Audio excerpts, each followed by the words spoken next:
Pembroke Hall High School, introducing 3D modeling to solve their building engineering drawing problems. Yep. You go check them already.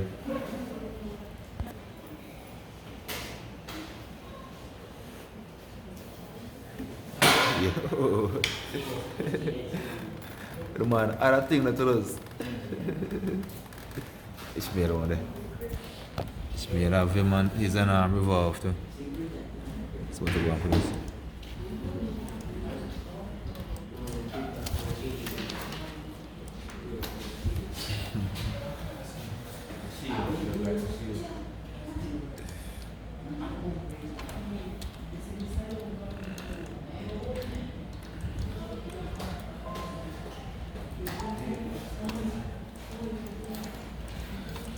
Good going, guys. Not bad. Great, 3D modeling.